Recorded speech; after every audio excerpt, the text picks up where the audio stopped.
एक बुढ़वा रहा है, बीमार हुआ तो कोई लड़का घेर के बैठे, अब्बा ई बात अब्बा वो बात। अतने में यहाँ बुढ़वा कहा थे भैया रे अभी हम बचबे ना, मर जेबे। तो कहें तब अब्बा? तो बुढ़वा कहते जो हम मर जेबे ना तो हमरे कफन में पुरान कपड़ा लगायो, नवा ना लगायो। कहें अब्बा यूं कहाँ हो पाई कि तुम हमका पैदा कियो, पढ़ाए लिखाए, जवान कियो, शादी ब्याह कियो, घर कुरिया बनवाए, सब कुछ कियो, और मर जाइयो तो हम लोग कफन पुरान कपड़ा के देवे। अब्बा गाँव वाले कहा कहीं हैं? तो बुढ़वा कहा थे गाँव वाले चक्कर में पड़ के सारे तुम लोग हमको फंसाए दे हो रे। तो कहें काहे अब्बा? तो कहते रे पुरान कपड़ा में लपेट के रखो कब्र में, ताकि फरिश्ते जब हिसाब करे आई हैं देखिए कफन पुरान तो कहे तो बहुत पहले मर चुका है, के हिसाब होएगा वही छोड़ो। तो छोड़ छाड़ चले जाइए और नवा कफन में लपेट के रखिए, जुड़ते जुड़ जाइए कि न जुटी है रे बताओ। ऐसे दलाल बुढ़वा परे हैं कि जिंदगी भर तो 420 करबे की ने, मरे के बाद कब्रों में दलाली सोचत जी। लेकिन ऐ लोगों कब्र बड़ी अंधेरी कोठरी है। सुभान अल्लाह।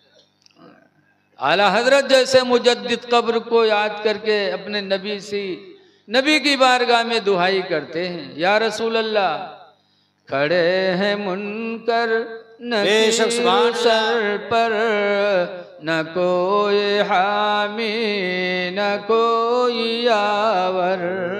सुभान अल्लाह। खड़े मुनकर नकीर सर पर, न कोई हामी न कोई यावर। और बता दो आकर मेरे पैगंबर के सख्त मुश्किल जवाब। सुभान अल्लाह सुभान अल्लाह सुभान अल्लाह। बता दो आकर मेरे पैगंबर के सख्त मुश्किल जवाब में इस्लाम के अंदर मुकम्मल तौर से दाखिल हो जाओ। बेशक पाको साफ रहा करो, इसलिए कि हदीस पाक में अत्तुहुरु निस्फुल ईमान, पाक रहना आधा ईमान है। बेशक सुभान अल्लाह। आधा ईमान तो हमारा पाकी में। कुरान में अल्लाह फरमाता व युहिब्बुल मुतत्तहिरीन, अल्लाह ताला पाक रहने वाले लोगों को अपना महबूब बना लेता है। सुभान अल्लाह। खुदा के महबूब बनना चाहते हो तो हर वक्त पाक और साफ रहो। बेशक।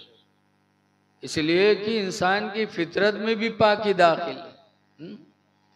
कोई के घरे जाओ, मेहमान बन के अगर घर में वैसे छोट मोट लड़का निकले साफ सुथरा तो हम लोग उससे प्यार करते हैं। बोलो। बेशक।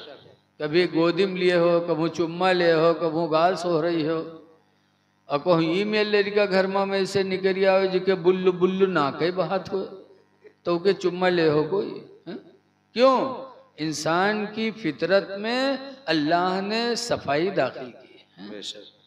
ऐसे हमारी बहुत सी माँ बहनें जइए मदरसा में कहिए मौलाना साहब तेने कुछ बनाए दो, पूछो कहा बात, तो कहीं हमरे यहाँ गुडुआ कब्बा तो हमरे लग निगाह नहीं उठावत।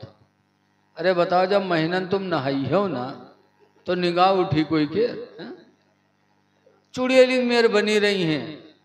हाँ कब नहाई है? जब कहूँ मेला में जाए कोई तब। बताओ शादी ब्याह में जाए कोई तब बनेंगी संवरेंगी नहाएंगी। ऐ मेरी माँ बहनों, कुरान करीम सूरह नूर तुम्हारे लिए नाजिल किया अल्लाह ने।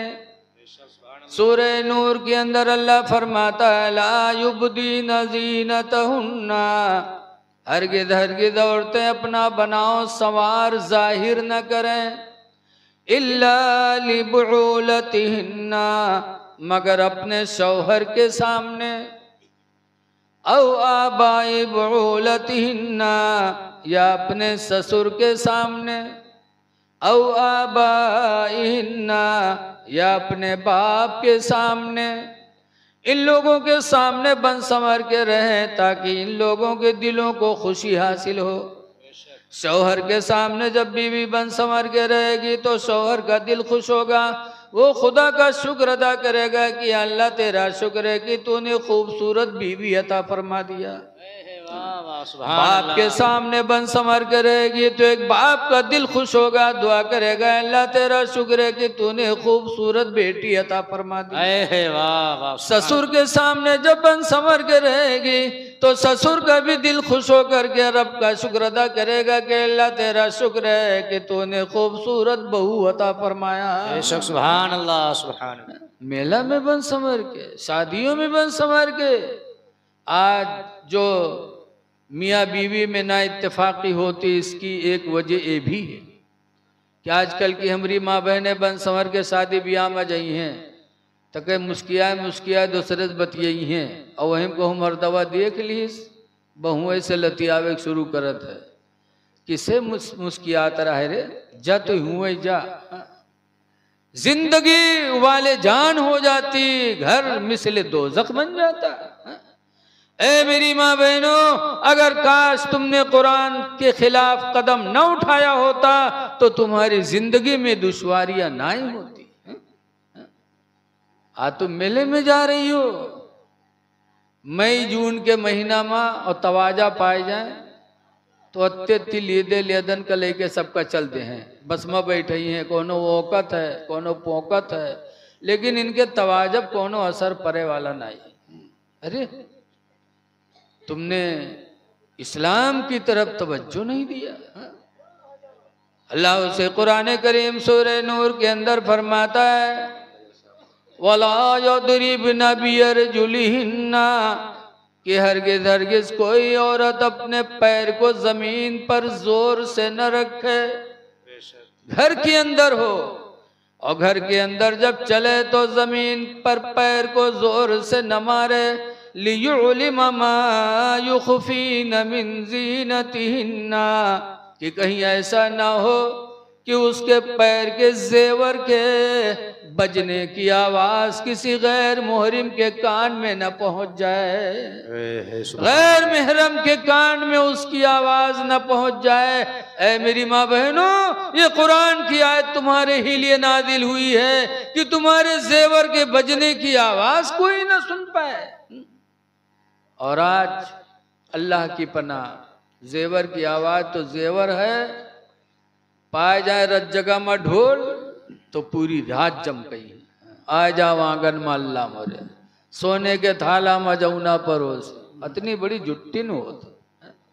सोने के थाला में जौना परोस, बताओ थाला कितना बड़ा होता है, देखो शादी ब्याह में इतना बड़ा होता है। सोने के कील हाली नहीं जुहात है और सोने के थाला में यही जौना परोसा, तो जौना का हम बुढ़ाए के आज तक नहीं जान पाए। कुरान कहता है पैर जमीन पर जोर से न रखो कि कहीं जेवर के बजने की आवाज न पहुंच जाए। और तुम गाना गाती हो, वो भी ऐसा गाना कि कलमे कुफ्र है, आ जाओ आंगन में अल्लाह मोरे। ये कुफ्र की बोली है, खुदा को कहीं महदूद कर देना। अल्लाह नूर है, कुरान में अल्लाह नूरुस समावाति वल अर्द, अल्लाह ताला जमीन व आसमान का नूर है। और कहीं तो हमरे घरे आ जाओ, अल्लाह आए जे तो देख पई हो माद अल्लाह। अल्लाह को देखने के लिए मूसा पैगंबर गए थे तूर पहाड़ पर, और अल्लाह ताला ने अपनी सिफत की एक तजल्ली की एक नोक उतारी थी। अल्लाह की ज़ात अलग है, सिफतें अलग हैं। जैसे मौलाना अनवारुद्दीन साहब बैठे हैं, इनको जो आप देख रहे हो इनकी ज़ात है। अब इनका मौलाना होना, इनका नमाजी होना, इनका अच्छा होना, ये सब इनकी सिफतें हैं। ऐसे अल्लाह एक है और उसकी सिफतें बहुत हैं। वो रहमान भी है, रहीम भी है, रज़्ज़ाक़ भी है, सत्तार भी है, गफ्फार भी है। उसकी सिफतें बहुत हैं। तो उसकी सिफतों में से एक सिफत की सुई की नोक के बराबर एक झलक उतरी थी तूर पहाड़ पर। लेकिन जब मूसा अलैहिस्सलाम की निगाह पड़ी तो कुरान हकीम में फ़ख़र्र मूसा सईक़ा, तो मूसा चित होकर के गिर गए थे, बर्दाश्त नहीं कर पाए थे। सुई की नोक के बराबर खुदा की एक सिफत की तजल्ली नाजिल हुई। कुरान में है कि मूसा बर्दाश्त न कर पाए, फ़ख़र्र मूसा सईक़ा, मूसा चित होकर के गिर गए। लेकिन जब उठे तो उस सिफत की तजल्ली को देखने की वजह से आंखों में इतना